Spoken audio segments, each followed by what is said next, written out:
Welcome to the SWNZ Podcast, the podcast for New Zealand Star Wars fans. My name is Matt. And my name is Christy. Today we're going to run through a list of recent news announcements that have come across our desk in the last week and have a bit of a chat about recent local store reports. First thing in our news, covered in our SWNZ News Digest, which you can check out on our website. The ABC News website has an article with a video documentary that they've entitled Making of a Space Monster. It takes a look at what they call it, Spaceopus, or the Summa-Verminoth, the creature that Han, Lando and crew encounter while making the Kessel Run in Solo: A Star Wars Story. It's quite a good little documentary video embedded in that article, about 6 minutes long I think. It shows a lot of behind the scenes stuff, the building of the digital models of the creature and the decisions behind the gory animation associated with that. For fans that enjoy watching some of the behind-the-scenes footage from films, you may notice that this clip also shows George Lucas on some of the sets.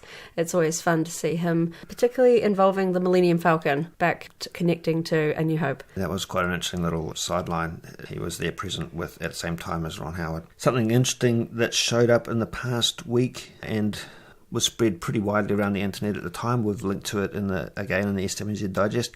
A 1980 Empire Strikes Back documentary entitled The Making of The Empire Strikes Back by journalist Michael Parbo has surfaced, and a full version is available on YouTube to watch. It's about an hour long and it's in the style of the old late 1970s, early 1980s making of documentaries such as The Making of Star Wars. Hasn't been seen in its entirety pretty much since it was broadcast. We watched this all the way through. It's got a very nostalgic feel. The resolution isn't great. It's maxes out at about 480 on YouTube, but it's definitely worth checking out to see some behind the scenes footage that I haven't seen before, and to also sort of get that real historic feel as we look behind the scenes of the making of that movie. There's lots of neat behind-the-scenes footage from the Hoth scenes, filming in Norway, the weather conditions they experienced, getting the on-location effects for the Tauntaun and the Wampa and the difficulties in achieving that in the sort of pre-digital era, and just being able to see some of the actors talking about their experiences in that era it's a really neat watch. I love seeing, those Hoth scenes are great. I particularly like seeing, I think they used soldiers for a lot of the actual rebel troopers, seeing them all in costume. The full turrets and laser cannons, radar laser cannons that they have on set in those makeshift trenches. They went to a lot of trouble in pretty unforgiving conditions to make aspects of that film. If you are a fan of the original trilogy and The Empire Strikes Back in particular, do check that out. Links are on our website. It's a new digital online series being shown on the Star Wars YouTube channel entitled Our Star Wars Stories. These are hosted by Jordan Hembrough, toy hunter of the Toy Hunter TV series fame.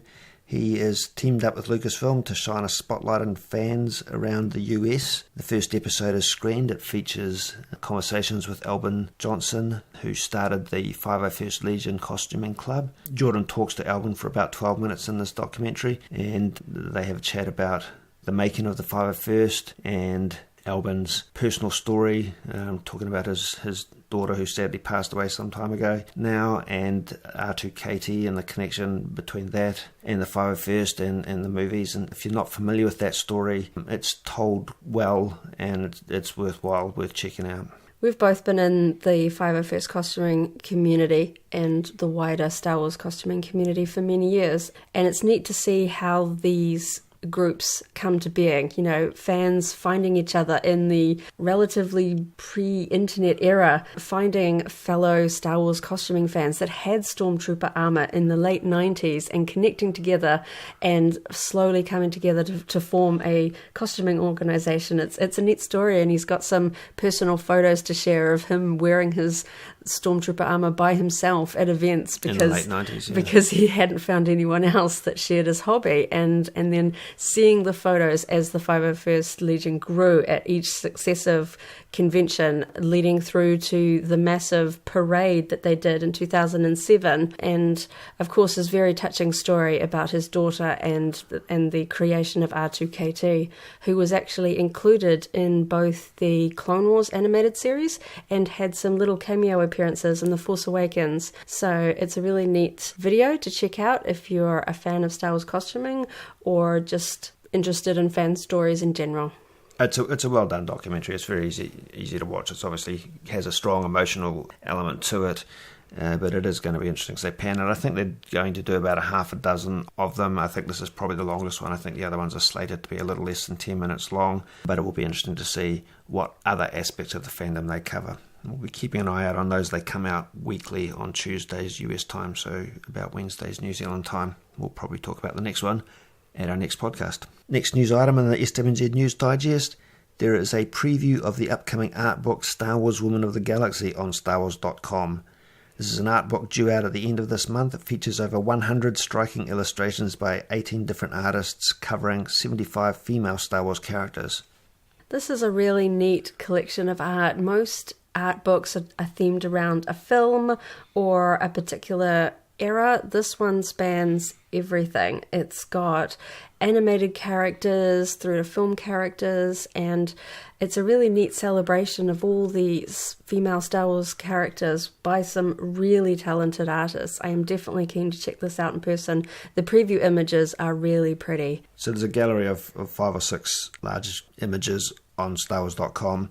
I'm looking forward to this book. I love most of the art of type books that have any sort of Star Wars content, and this looks to be no exception. If I remember correctly, because it covers so many female Star Wars characters, 75 I think is what they're mentioning at this point. I think some of the characters that they're showing, this will be the first time they've been shown rather than just talked about in novels. Oh, I'm really looking forward to seeing that. There's some characters like in the Lost Stars novel where there are some significant female characters that haven't really been illustrated to the same extent as the characters that we see on film or in comic books. So it's neat to see some of these other prominent female characters explored a little more. So that book is due out literally at the end of this month. We've put links that you can pre-order it either from Mighty Ape for about $52 or from Book Depository. Comes internationally and takes a little bit longer but a little bit cheaper, $44, $45 from Book Depository. Both of those links are on SWNZ. Still on the topic of StarWars.com, they have posted an interview with Erin Kellyman, the actress who played Enfys Nest in Solo: A Star Wars Story. They talked to her about her reaction to getting the role, discovering the costume, the scenes that she played, and it's interesting to hear a little bit more from this character who was one of the many well-kept secrets in Solo: A Star Wars Story until her helmet removal and reveal late in that actual film. She talks about auditioning alongside Alden Ehrenreich in her third audition, and she talks about preparing and training for the stunt aspects of her role, including during the audition process. A lot of the staff fighting and even some of the high jumps, it's actually her performing it even under the mask. So it was really neat to read more about her behind-the-scenes experiences. Yeah, so she's doing all the swoop bike work against a blue screen and so forth. Also in the news, we hear that Kathleen Kennedy's relationship and role with Lucasfilm has been extended for another 3 years. The Hollywood Reporter covers this in depth. They also mention a few other aspects of the future plans for the Star Wars franchise. They discuss that the near future of Star Wars lies in television, with the Kennedy-led Lucasfilm planning on expanding the universe with new characters in that medium. We'll come back to the topic of television because there's been a few other breaking news highlights related to upcoming television series that we'll get to very shortly. Last in our general news wrap-up, Muster Brand, the apparel manufacturer, you talked to the CEO, the founder, just recently on the Kessel Runway website, didn't you? Tell us about that. Yes, the Muster Brand is a geek apparel brand that got their start with video game licenses, and after a few years of really proving themselves, got the Star Wars license and have been making costume-inspired jackets and knitwear and apparel and even footwear in recent years. And I had the wonderful opportunity to be able to interview the CEO of Muster Brand, Knut Burgel, and talk to him about the processes of designing apparel, the trickiness of designing apparel for movies that haven't come out yet, and how they sort of take the inspiration from costumes and turn them into, as he termed, galactic streetwear. It's a really neat sort of behind-the-scenes look at a Star Wars licensed company, and it was a wonderful pleasure to be able to talk to him for a bit. So they mentioned that they're branching into children's wear a little bit in the near future, didn't they, just in this interview? That's the first time I've heard that bit of information. and we're expecting to see some new products from them pretty soon, aren't we? Yes, they've been teasing that they've got some new Star Wars items coming soon, so I'm very looking forward to that. They ship internationally, which is great. A lot of the American-based apparel brands don't ship internationally, or they're restricted for licensing regions. Mr. Brand is based in Germany, and they ship internationally, including their men's footwear lines, their women's and men's swimwear, jackets, knitwear. They even stock Star Wars t-shirts and hoodies, so if you haven't seen their range before, you should check them out at mrbrand.com. We'll put links below. The latest episode of the Star Wars show has just screened. They talk about a few different things that relate to Darth Vader and his expanded backstory. We touch again on the ILM X-Lab Vader Immortal virtual reality series that we're expecting to see next year in 2019, with an exact release date to be confirmed. The Vader Immortal series is a virtual reality experience going to be released in a serial format on the Oculus Quest. But also on the topic of Darth Vader and his Mustafar Palace, they announced and showed off an Amazon exclusive Lego Darth Vader's castle set. It's available for pre-order now for US $129.99 from Amazon only. We'll put a link below this video for that as well. This set has over 1,000 pieces, comes with 5 minifigures, Darth Vader's custom personal TIE fighter, and a hangar at the base of the castle.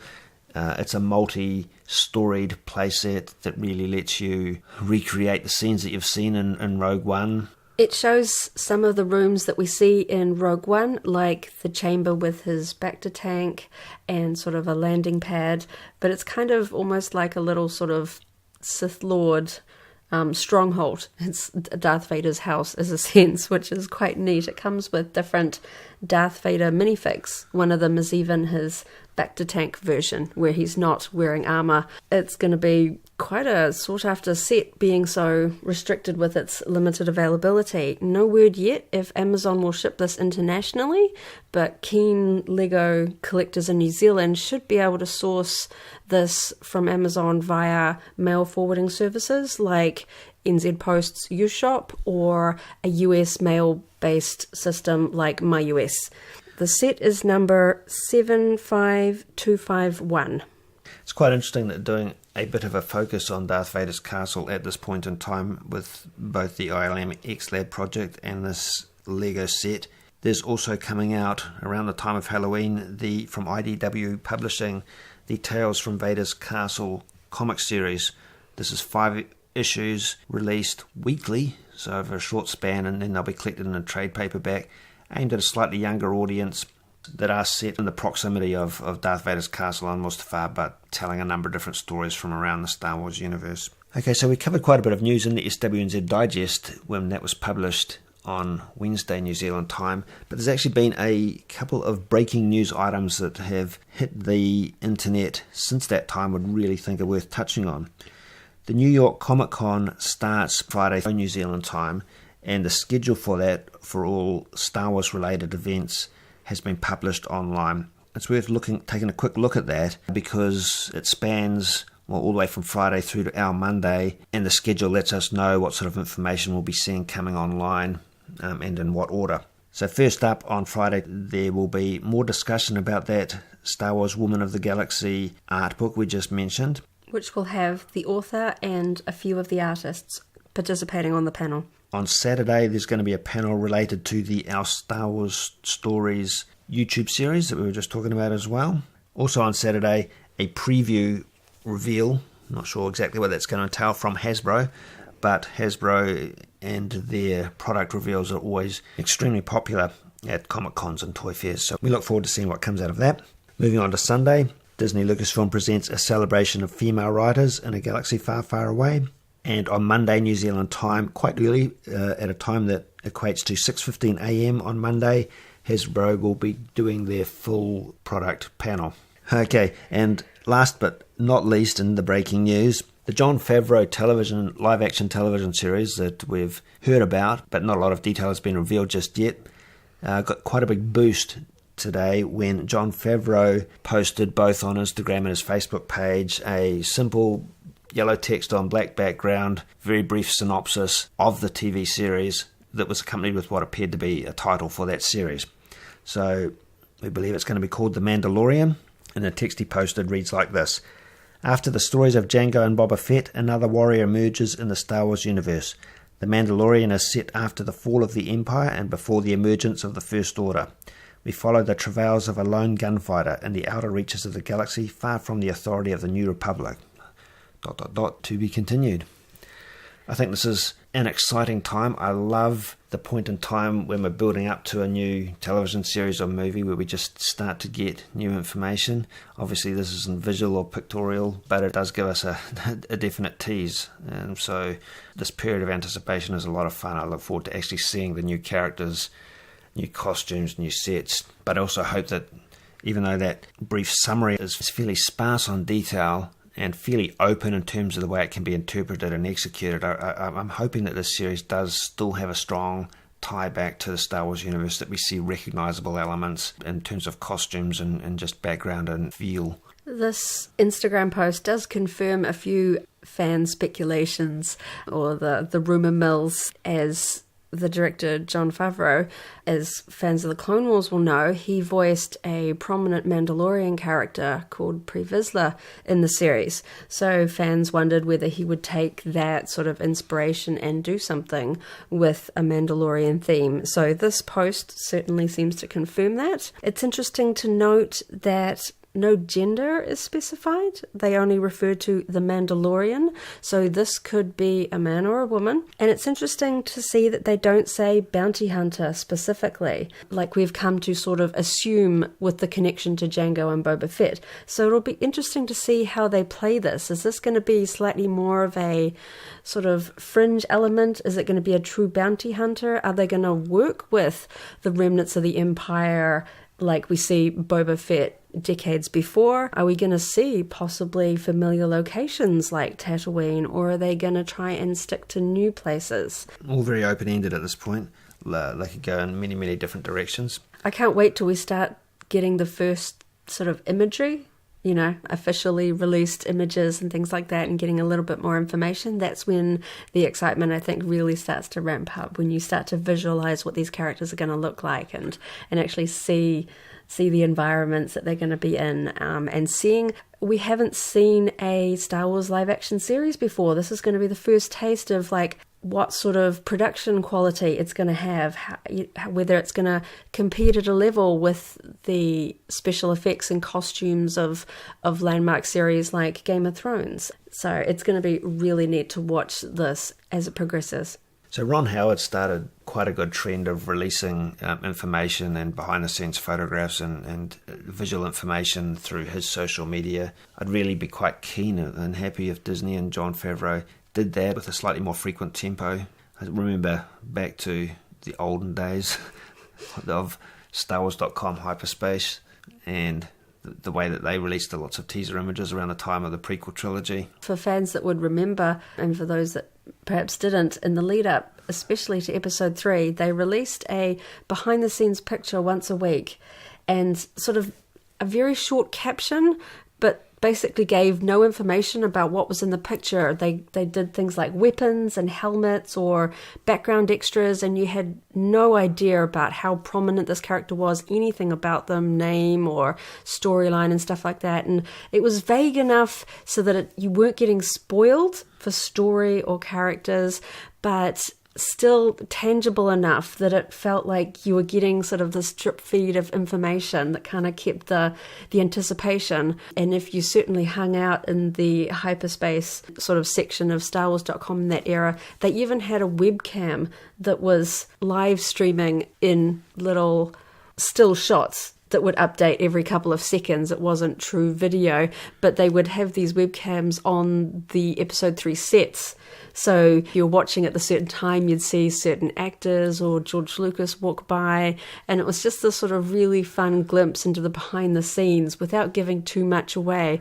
And it's kind of a shame that these modern eras, we don't really get much of anything apart from, you know, the leaked spy photos that most people that are trying to stay spoiler-free generally avoid because they could potentially give away something too much. But the kind of official sort of drip-fed information from Lucasfilm was always just enough. It didn't give anything away, but you still felt like you were sort of following along with the progress of making the film. So it would be neat to see if they ever did that for things like the TV series, or whether they're going to keep up with this, you're not going to see anything official until the first trailer drops. Yeah. Because this is a TV series, we don't know if they'll follow the same sort of trailer cadence like they do for movies. No, quite possibly not. So many fans will remember that sort of hyperspace era. It was a subtle way to build up the hype, but I think it was quite effective in engaging. And there's a few different ways to do it these days. But like I say, I would not be displeased if the tempo of information release was a little more built up. I just do enjoy this point in time, this experience of anticipation. It takes me back even to the late 70s and the era in the 80s when the movies were spaced 3 years apart, and it was obviously very pre-internet at that point. The only way to get information was from newspapers or magazines, and seeing a new photo of a new character or a new behind-the-scenes shot or a new actual publicity still from The Empire Strikes Back or The Return of the Jedi in advance of it coming out was a big deal. And that'd be great to be able to sort of recapture that promotional experience. So just to recap, the Jon Favreau live-action television series seems to be called The Mandalorian. It will focus on a yet unnamed Mandalorian. We don't know if that Mandalorian is going to be one we're familiar with, related to one we're familiar with. We don't even know if it's going to be male or female, all very open-ended. We'll see how that pans out. Hopefully this is the start of the information cascade. So that's been quite a lot of news this week. There's a few store reports that we should touch on of significance.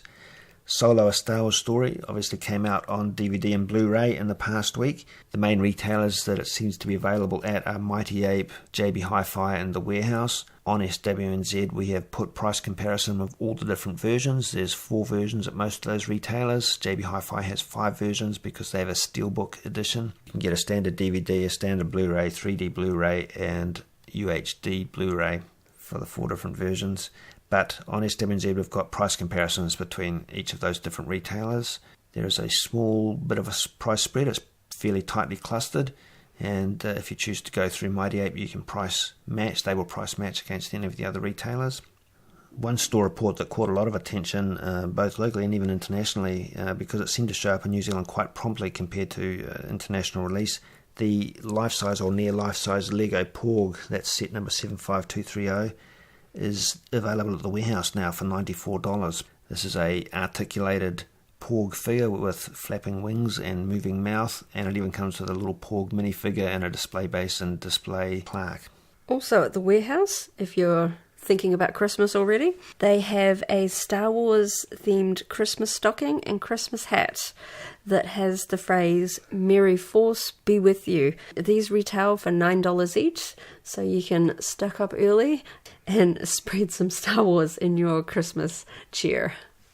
Okay, it's been a great week for Star Wars news, I think, and the next little while, in fact, over the weekend, we're going to be seeing quite a bit more information, including Hasbro, potentially action figure information coming out, so we'll have quite a bit more to talk about next week as well. But for now, thank you for listening in. Stay tuned to our website, SWNZ.co.nz, for Star Wars news for New Zealanders and for our next weekly podcast. Follow our Facebook page and other social media and chat with other fans in the Star Wars New Zealand Facebook group and website forums at SWNZforums.co.nz. Thanks for listening. May the Force be with you. If you enjoyed today's podcast, go ahead and like the video, check out the SWNZ Podcast playlist for our other episodes, and subscribe for alerts about new episodes. See you next time.